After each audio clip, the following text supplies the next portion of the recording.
नमस्कार दोस्तों, आप सभी लोगों का डॉक्टर विनेश कंसल्टेंसी में स्वागत है। आज हम बात करेंगे राहु इन सेवंथ हाउस। जब आपकी जन्म कुंडली में राहु 7वें घर में हो तो उसके किस तरीके के परिणाम होते हैं, इस चीज को जानने के लिए हमको सेवंथ हाउस सेवंथ हाउस की कैरेक्टरिस्टिक्स क्या है, सेवंथ हाउस किस चीज को डिनोट करता है और राहु की कैरेक्टरिस्टिक्स क्या है, इन दोनों को जानना बहुत जरूरी है। राहु क्या है? राहु एक वो ग्रह है जो कि एट एनी कॉस्ट अपनी डिजायर फुलफिल करना ही करना, उसको अपनी जो उसकी डिजायर है, जो उसकी मन की इच्छा है, उसको फुलफिल करना ही करना है। उसको अपनी इच्छा फुलफिल करने का मतलब है एट एनी कॉस्ट फुलफिल करना है। किसी को दुख हो रहा है, किसी को कष्ट हो रहा है, इलीगल है, लीगल है, कौन सा वेज एंड मीन्स अपना रहा है, राहु को उस चीज की चिंता नहीं है। If Rahu wants to get that particular thing, he will do it, irrespective of कि वो लीगल है, illegal means है, whatever. Rahu is a very selfish planet. Rahu is a very selfish planet. Rahu loves freedom. Rahu is a planet of attachment. Rahu एक ऐसा ग्रह है जिसको कि बाउंड्रीज में ऑपरेट करना अच्छा नहीं लगता है, उसको कंप्लीट फ्रीडम चाहिए। राहु एक ऐसा प्लैनेट है जो कि बहुत ब्रेव है, full of bravery, full of confidence, full of fearlessness. अभी कॉन्फिडेंस है कि ओवर कॉन्फिडेंस है, दैट डिपेंड्स कि उस पर राहु पे अगर किसी शुभ ग्रह की दृष्टि है तो हो सकता है कि राहु की जो नेगेटिव ट्रेट्स है वो थोड़ी कंट्रोल में आ जाए। बट राहु एक ऐसा प्लैनेट है, अगर मैं समझाने की दृष्टि से बोलूँ कि सेल्फिश है, बाउंड्रीज मानता नहीं है, किसी ट्रेडिशंस को मानता नहीं है, एक लीग से हट के काम करने पे बिलीव करता है, उसको जो चाहिए उसको वो पाना ही है, पाना ही मतलब किसी भी कॉस्ट पे पाना है। लीगल मीन्स अपना रहा है या इलीगल मीन्स अपना रहा है, he is not bothered, he wants thing, just he wants thing, that is there. So this is Rahu. Now seventh house की बात करूं तो seventh house is a house which denotes partnership, which denotes spouse, which denotes marital happiness, which denotes gains from the business partnership, which denotes gains from the marriage partnership, marital bliss, एक trust, एक loyalty, एक cooperation.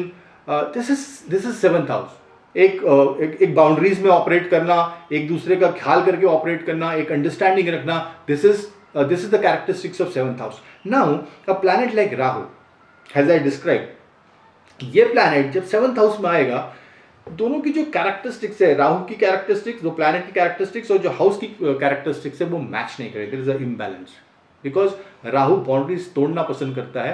Seventh house में आपको necessarily you have to be in a boundary, you have to be in a boundary, you have to be caring, you have to be trustworthy. But Rahu is a planet which doesn't know any boundaries. He wants freedom, he's a selfish, he is selfish, he wants to fulfill his own desire only, irrespective of the fact कि सामने वाले को खुशी मिल रही है या नहीं मिल रही है। So there is an imbalance. So Rahu, this is not a good position. Seventh house, Rahu in seventh house is not a good position to be in, because Rahu की characteristics और house की characteristics is not matching. So इसकी remedy क्या है? ये राहु जो बुरे प्रभाव देगा सेवंथ हाउस में, इसकी रेमेडी क्या है? इसकी रेमेडी सिर्फ एक ही है, you have to keep your Rahu in control. When I say you have to keep your Rahu in control is, जो राहु की नेगेटिव ट्रेट्स है, जैसे वो बाउंड्रीज को नहीं मानता है, तो you will how to, Rahu को बाउंड्री को थोड़ा मानना पड़ेगा। Particularly when Rahu in seventh house, आपको कोऑपरेट करना पड़ेगा लाइफ पार्टनर से, आपको अंडरस्टैंडिंग होना पड़ेगा, आपको केयरिंग रहना पड़ेगा, आपको बाउंड्रीज में ऑपरेट करना पड़ेगा। Otherwise this will results in ego clashes between husband wife, this will results in non-cooperation between husband wife or any business partner. This will actually lead to extramarital affairs also. So Rahu को जो negative traits है उसको control करने के लिए आपको boundaries में रहना पड़ेगा, आपको अपने बिजनेस पार्टनर के साथ लॉयल रहना पड़ेगा, आपको अपने बिजनेस पार्टनर के साथ ट्रस्टवर्दी रहना पड़ेगा, you have to support him और her, you have to cooperate.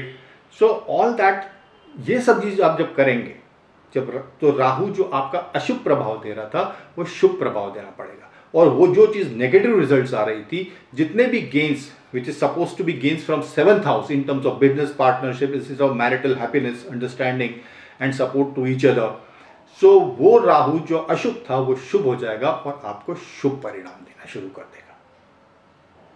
एक रेमेडी और है, when Rahu is in 7th house, ओम नमः शिवाय का एक माला का जप रोज करिए। दूसरी रेमेडी है काल भैरव स्तोत्र का भैरव चालीसा। अगर आप भैरव चालीसा कर सकते हैं, it will help you when particularly when Rahu is in 7th house. So ओम नमः शिवाय एंड भैरव चालीसा, ये दो मंत्र हैं, दो जप हैं जिसको कि आप कर सकते हैं। ओम नमः शिवाय की एक माला रोज, और अगर काल भैरव जो का भैरव चालीसा है उसका एक बार भी उसको पढ़ लिया, so that will be the remedy for Rahu in 7th house. So ये परिणाम है राहु के 7th हाउस में होने के। नेक्स्ट वीडियो में I will come out with Rahu in 8th house. Thank you so much, take care, all the best.